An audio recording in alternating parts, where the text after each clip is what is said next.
Well, government says President Cyril Ramaphosa became the first president to give a speech via hologram. He was addressing that digital economy summit in Midrand, and that was streamed via hologram to Rustenburg. Well, to ensure a strong digitally empowered nation, the Fourth Industrial Revolution South Africa partnership has been established. So that was the organizing body behind today. Government is involved, so is Telkom, Deloitte, Wits, UJ and the University of Fort Hare. The secretary joins us now, Professor Brian Armstrong from Wits University. Thank you for being with us. It's my pleasure, Francis. So Brian, Fourth Industrial Revolution, we've spoken about it so often, but it's still a relatively new term. Maybe it's just worth getting a definition out there. Your take? Look, the Fourth Industrial Revolution is a term that happened to be coined by the World Economic Forum. You could choose to call it digitalization or whatever, but I think the essence is that we're living in a time of increasingly rapid and increasingly intense technological change. And the impact of this technological change on society, on business, on economics, on individuals is very profound. So it's got the buzzword, the Fourth Industrial Revolution, which is a convenient way to describe it, but it's really about profound, intense and rapid technological change. And it's not overhyped. We were speaking to Worldwide Works yesterday saying there hasn't actually been that much enthusiasm from companies in South Africa, maybe around artificial intelligence, say. Whether it's hyped or not is another question, but it's certainly a hot topic. It's a hot topic, and whether you embrace it or not, this technological change is happening. So people say, you know, maybe we don't have to respond to the Fourth Industrial Revolution. The point is, the Fourth Industrial Revolution is coming, ready or not. You know, when we were kids, we used to play a game and we'd say, coming, ready or not. Well, the Fourth Industrial Revolution is coming, ready or not. Now, the question is what we do as individuals, as businesses, as society, as a country, to prepare for that reality. Okay, so you're Wits representative, the secretary, part of this partnership for IRSA, Fourth Industrial Revolution, South Africa. What is it all about? So firstly, the partnership was about stimulating this dialogue. We realized about a year ago that you could open almost any newspaper, go onto almost any TV show, go online any day of the week, and there will be some conference or some function happening about the Fourth Industrial Revolution. But all these conversations were completely divergent. They were disconnected. Everybody was having their conversations in silos and no one was talking to each other.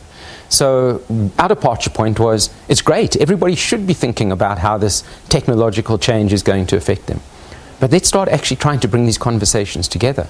Let's start trying to get a coherent national response going rather than this fragmented set of conversations. So that was firstly our departure point. Let's bring all these conversations together.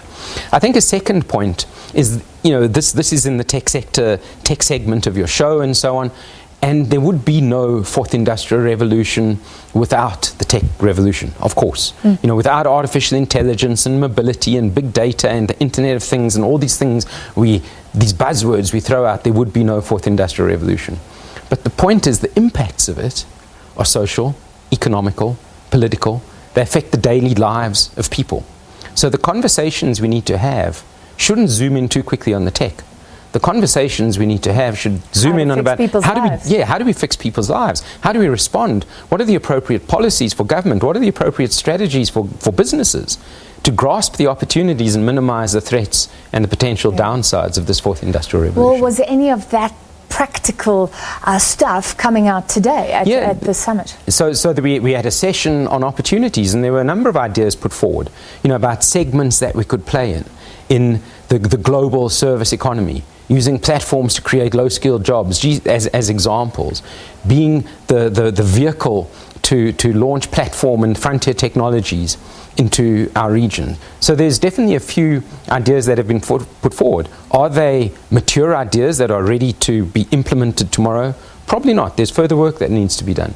But that's why we wanted to have the discussion. Let's get the discussion going, because we need to move from high-level thought to detailed thought through to action, because we have to get to action.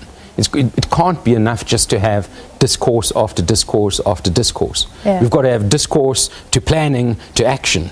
And that's what we're trying to get the ball rolling on. It's often said when governments get involved, sometimes even when academics get involved, there's a lot of discourse about something. But what actually happens on the ground is if there is good business sense behind something, then companies go there, countries go there.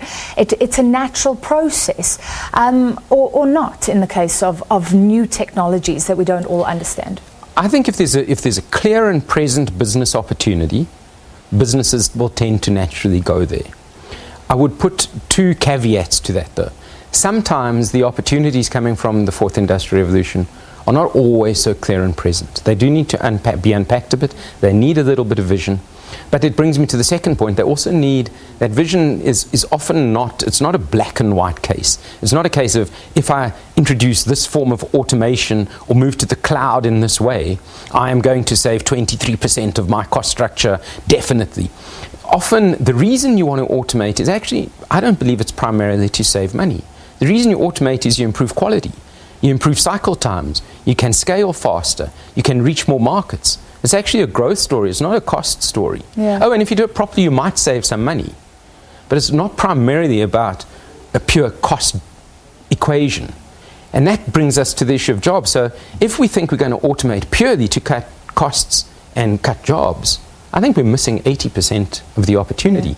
And then the negative sides of the so-called fourth industrial revolution will be the more prevalent ones. Whereas if we view the fourth industrial revolution with a sense of more optimism and sense of opportunity and invention, then we can get the 80% of the benefit, which is more about the upsides and growth and finding new jobs and new opportunities for South African people to participate in the global digital economy. Yeah. What excites you? I mean, is there any technology out there? Where's the research going? What do you look at and say, wow, that's amazing for South Africa? Excites is possibly the wrong word. I'm intrigued by where artificial intelligence can go. Let me put it this way. It's sort of colloquially said that AI can do now what it takes a human being about a second to think about. But most people would agree that the capability of artificial intelligence is doubling every year. Now, if you double something for 10 years, over 10 years it increases by 1,000 times, which means, by that simple logic, in 10 years, artificial intelligence will be able to do what it takes you and I 1,000 seconds to think about now. So we may not feel it now, but it's going to come very quickly. And we can't even imagine what AI will be doing for us in 10 years. So that's the first area that excites me. The second one, and I think this is one that we really need to focus on in South Africa, I don't think we necessarily need to be producers of microchips, or we need to produce the really deep science, although that would be great if we could. But most of the innovations, if you think of the big tech companies of our age, if you think of the Facebooks and the Amazons and the Alibabas and the Tencents, their value comes not from being the intrinsic owners of deep technology. The technology is fine, but their business is about what they've done with it. It's about how they've integrated that and how they've created offerings for their markets which take existing technology and package it in a way that creates real value. And you look at those businesses and you look at what giants they've become in the global economy. And my view is these integrative systems thinking, systems-led technologies is an area that we really should be thinking about in South Africa. It's about how to put technology to work for us, rather than thinking we're going to be the next inventor of some super-duper specialized technology. Let's rather find ways to put other people's tech to work. All right, thank you so much for this discussion tonight. Following on from that summit today, all about the fourth industrial revolution, Professor Brian Armstrong there from Wits University, the Secretary.